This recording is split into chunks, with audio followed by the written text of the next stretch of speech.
सुना सुना लागता अंगनमा विकास विकास सुना सुना लागता अंगनमा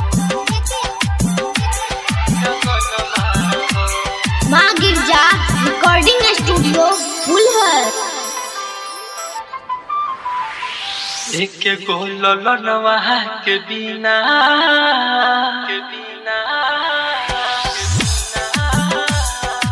एक गोलनवा के बिना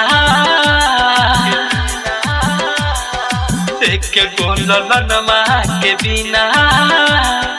सुना सुना लागता अंगनमा हो सुना सुना लागता अंगनमा हो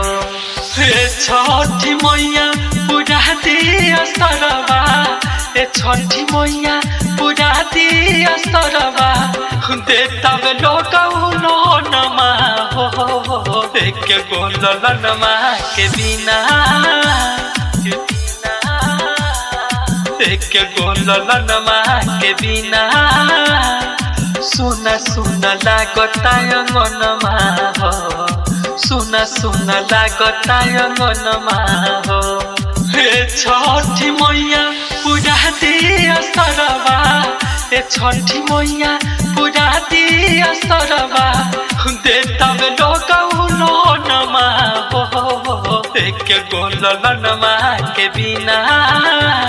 सुना सुना लागता अंगनमा हो सुना सुना लागता अंगनमा हो सुना सुना लागता अंगनमा हो विकास विकास विकास विकास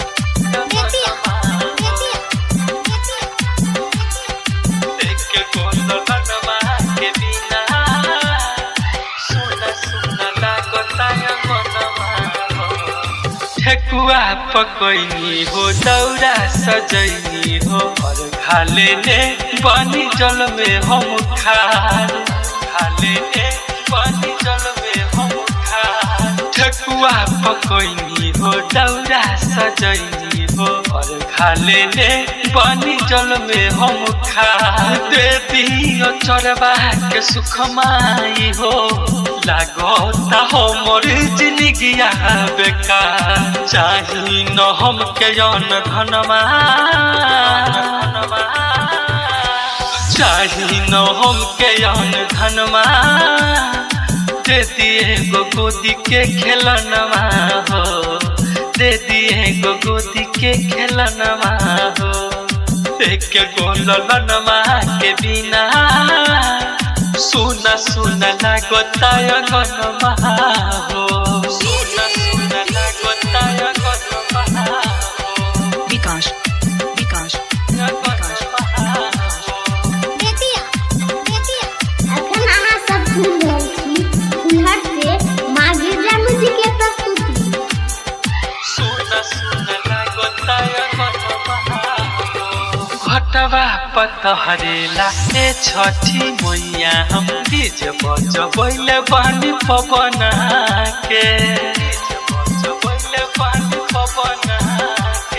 घटवा पतहरेला ए छठी मैया हम बीज बजबैले बानी पवना के का बतायो जीत गिरी तहरे भजन पूरा कहदी मैया और मनमा हे सब साल है छठी मैया